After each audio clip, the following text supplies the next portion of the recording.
Salut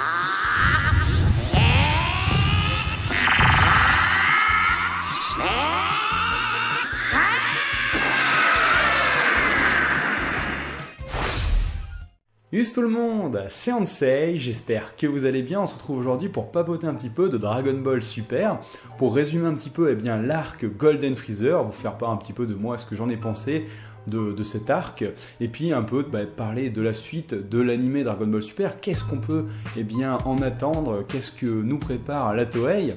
Alors du coup, cet arc Golden Freezer, personnellement, je l'ai trouvé sympathique, moyen, on va pas dire excellent ni mauvais, j'ai trouvé moyen, d'une part parce que comme l'arc est bien sur la saga des dieux, sur Bilus, c'est quelque chose que l'on a déjà vu en film pour la plupart. C'est pour ça que pour moi, à mes yeux, les avis les plus intéressants sont ceux des gens qui n'ont pas pu voir les films, qui ont vu directement l'animé, qui je pense ont le meilleur œil critique, puisque quand on a déjà vu les films, c'est assez difficile d'être vraiment plongé, je trouve, à 100% dans la série, et du coup de ne pas voir toutes les choses négatives qu'il y a, puisqu'on a un sentiment de déjà-vu, et du coup l'animé peine à nous surprendre. Moi, personnellement, c'est ce que j'ai ressenti.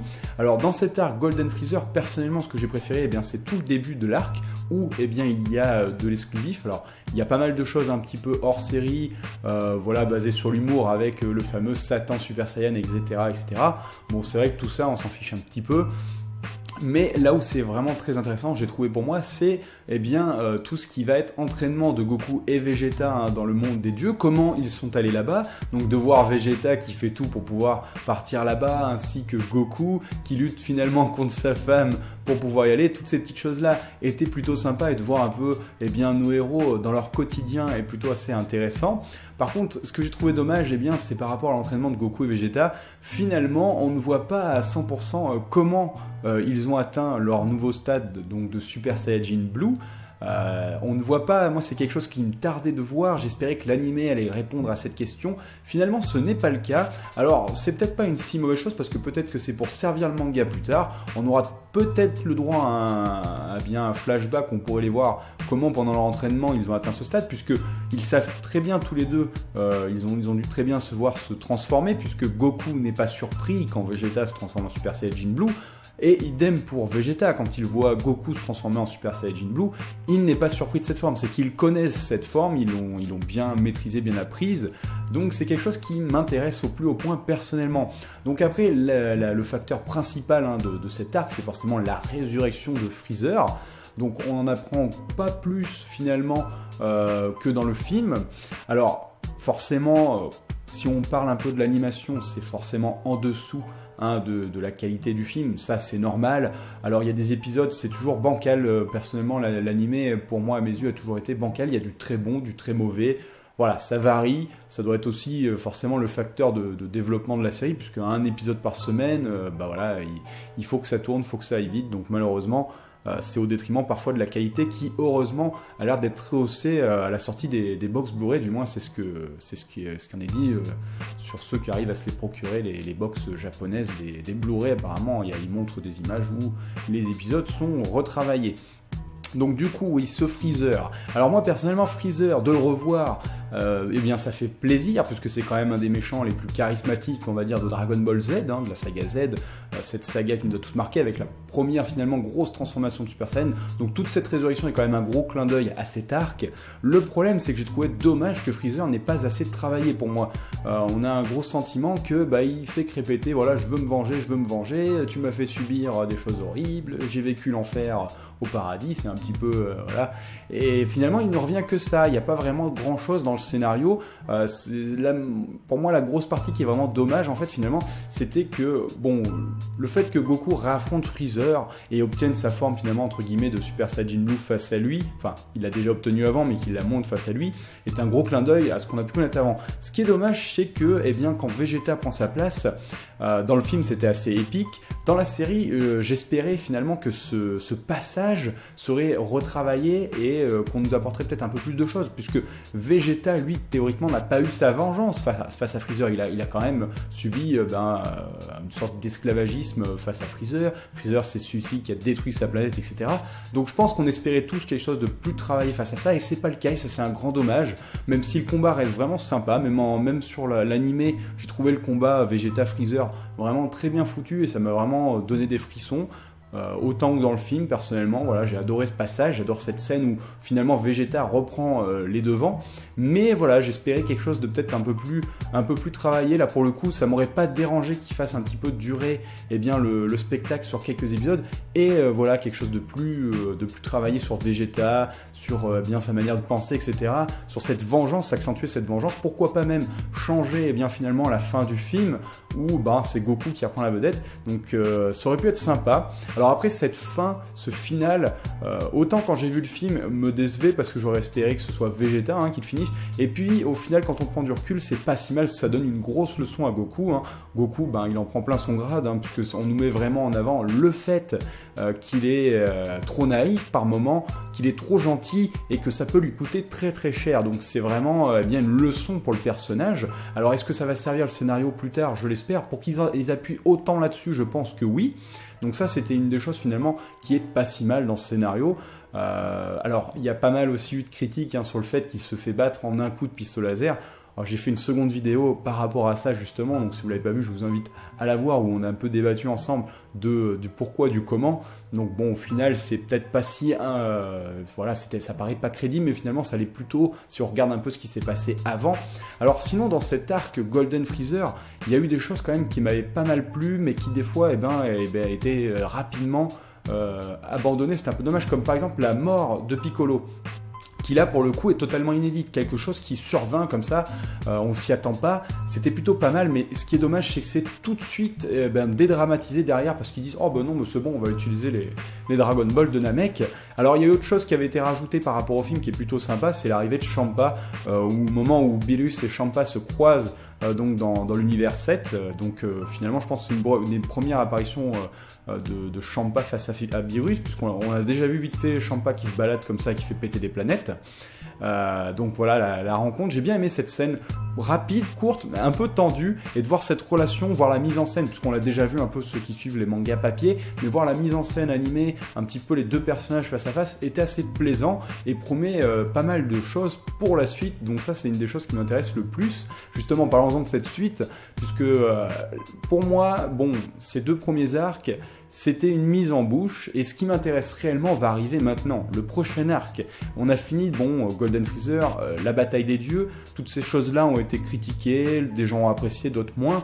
Comme moi je le pense, c'est que moi personnellement j'ai eu trop d'impressions de déjà vu, parce que quand on a vu les films, on a du mal, moi personnellement j'avais du mal à bien rentrer dans l'animé, à voir la hype, parce que tout ce que je vois je l'ai déjà vu. Par contre là, le prochain arc qui arrive, on l'a vu seulement en manga. Les mangas papier, surtout là les chapitres, il n'y en a qu'un par mois, sont très rapides, très courts, donc là il y a moyen d'étendre, d'expliquer énormément de choses qui sont pas forcément expliquées dans le manga papier, et de voir des choses animées qu'on n'a pas pu voir encore. Donc là pour le coup c'est très intéressant, et là j'ai la hype personnellement. L'arc Champa, tout ce qui va arriver maintenant va être très intéressant, et il y a des choses quand même que l'animé a mis en avant qui vont peut-être servir le manga, notamment face à Gohan. Gohan, on en a pas mal parlé, il a eu entre guillemets une petite scène à lui durant les épisodes, mais ça le servait pas vraiment, puisque il a une sorte d'explosion de colère à la Gohan qui va juste servir finalement à appeler son père, il en prend plein sa tronche, mais ça sert juste à ça finalement. Mais on voit que le Gohan, personnellement, la plupart des fans de Gohan, on est tous un petit peu, un peu déçus du personnage, de le voir comme ça, de voir ce combattant épique face à Cell. C'est devenu un papa. En même temps, il a le droit de profiter de sa paix, de profiter de sa famille, tout ça.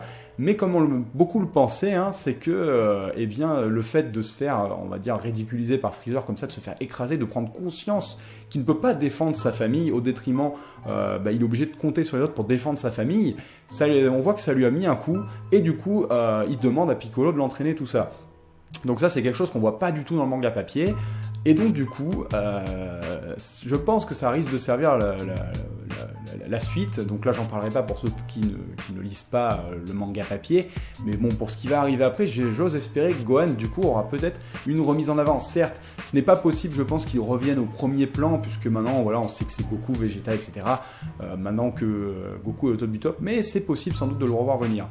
Un autre truc par rapport à Vegeta, donc moi, quelque chose que je parlais souvent et qui m'intéressait, c'était de se demander comment il avait pu atteindre le Super Saiyajin God pour avoir cette transformation de Super Saiyajin Blue, puisque apparemment elle était nécessaire, eh bien il y a quand même une petite explication. Alors un peu déçu de ne pas l'avoir vu cette transformation, mais il y a une petite explication parce que quelque chose qui n'était pas dans le film et qui là est clairement dit pendant l'animé, quand Vegeta affronte Freezer, Goku fait la remarque, eh bien Vegeta a atteint cette forme tout seul, alors contrairement à moi, j'ai dû eh bien, utiliser la puissance d'autres Saiyans. Lui, il l'a fait tout seul. Ça veut dire que potentiellement, c'est possible pour un Saiyan d'atteindre la forme de Super Saiyajin Blue sans passer par quelconque rituel. Donc il n'a pas besoin d'un power-up, j'ai envie de dire, il peut le faire tout seul. Et en plus, ça nous démontre le potentiel assez incroyable de Vegeta finalement. Vegeta est vraiment a été bien mis en avant quand même durant ce passage. Et en plus, on nous montre quand même, voilà le guerrier qui est Vegeta, il a réussi quand même à faire cette chose qui, même Shenron ne semble même pas être au courant, il a réussi à le faire. Donc si potentiellement Vegeta a pu atteindre ce stade par lui-même, ça veut dire que d'autres Saiyans peuvent certainement le faire. Donc Gohan, Goten, Trunks, qui sait, enfin plus Gotrunks je pense. Mais voilà, d'autres Super Saiyajin Blue pour moi ne sont pas impossibles et arriveront certainement plus tard. Donc ça on verra eh bien, dans les prochains scans, dans les prochains épisodes, mais ça laisse présager du bon et j'ai apprécié cette petite explication même si j'aurais aimé quelque chose de plus travaillé personnellement. Donc en résumé, cet arc Golden Freezer, eh ben voilà, pour moi il était moyen, notamment à cause de ses grandes facilités scénaristiques. Alors ça c'est quelque chose qui me fait peur pour la suite quand même, parce qu'on a les Dragon Ball qui permettent de ressusciter, notamment celle de Namek qu'on peut ressusciter à l'infini. Maintenant on a Whis qui est capable de remonter dans le temps 3 minutes en arrière. Donc qui dédramatise aussi le fait de la scène où la Terre explose. C'était quelque chose qui aussi m'avait gêné dans le film. Donc toutes ces choses-là, ça fait un peu beaucoup de choses quand même qui permettent d'esquiver des morts fatidiques de nos personnages et qui dédramatisent les combats. Enfin, les combats perdent en intensité vu qu'il n'y a pas de risque. À mes yeux, c'est quelque chose de personnel. Mais voilà, pour moi, Dragon Ball, c'était aussi ça, c'était des combats où les personnages risquaient constamment leur vie pour protéger les autres, pour protéger leur planète, et face à des méchants souvent charismatiques et à une puissance incommensurable qui pourrait les éclater en 2 secondes. Donc du coup, voilà, il y avait ce risque, il y avait cette ambiance, et là pour moi, ça c'est un petit peu en ce moment perdu sur ces premiers arcs. Donc moi, ce que j'attends, c'est une réelle menace, c'est quelque chose que j'attends vraiment pour la suite, que ce soit l'animé ou le manga. Donc j'en ai déjà parlé pour ceux qui suivent mes reviews sur les scans du manga. Mais voilà, quelque chose où je pense qu'il y a possibilité de faire en sorte que nos héros, eh bien, par rapport à ces histoires d'univers et tout ça, soient en danger. Et c'est quelque chose que j'espère pour donner un peu plus de piquant, un peu plus d'intensité au combat. Parce que le fait que ce soit dédramatisé comme ça perd un petit peu de son charme. C'est ce que j'ai trouvé. Mais bon, dans l'ensemble, voilà. Après, personnellement, moi, ce que je retiens, c'est que j'arrête pas de me dire, si je n'avais pas vu les films et que j'avais vu directement l'animé, je ne sais pas, je pense que mon point de vue serait certainement différent, puisque quand on a déjà vu les films, voilà, on connaît un peu déjà le scénario, on n'a pas vraiment de surprise, à part sur certains petits détails, mais voilà, il y avait des choses sympas, comme par exemple aussi un truc qui m'avait pas mal plu durant l'animé, c'est que durant les films, on ne voit absolument pas Goten et Trunks, et encore moins Gotrunks, ils étaient mis un peu à la trappe. Ici, on nous explique pourquoi ils ne sont pas présents, c'est à cause de Bulma qui n'aura pas parlé, parce que c'est dangereux, ils sont trop petits, etc. Et au final, ils vont quand même venir. Et ils sont quand même mis de côté parce que ils doivent s'occuper de Piccolo et c'est Goku qui s'énerve et Vegeta qui leur dit de partir d'ici, de décamper, que c'est trop dangereux pour eux. Donc c'était plutôt sympa, des bonnes petites choses quand même comme ça. On voit quand même qu'ils essayent des efforts, qu'ils font des efforts, qu'ils essayent de faire des efforts pour essayer de faire un scénario cohérent et apporter des réponses qui n'étaient pas dans les films. Mais bon, je pense qu'ils sont aussi peut-être pris par le temps. C'est un peu dommage qu'il y ait des choses qui soient restées sous silence, comme les transformations, tout ça, l'entraînement qui était peut-être pas assez détaillé de Goku et Vegeta, mais on en verra certainement un peu plus sur la suite des épisodes. Voilà, en tout cas, j'espère que cette petite review, mon avis sur cet arc de Golden Freezer vous aura plu. N'hésitez pas dans les commentaires à venir débattre avec moi, à me dire un peu ce que vous avez pensé de cet arc, ce que vous attendez pour la suite. Ça me fera vraiment plaisir de lire vos commentaires comme d'habitude. Moi, je vais vous souhaiter un bon animé, les gens, et puis un bon manga, et puis on se retrouve pour la suite des aventures de Dragon Ball Super. Prenez soin de vous, tchuss!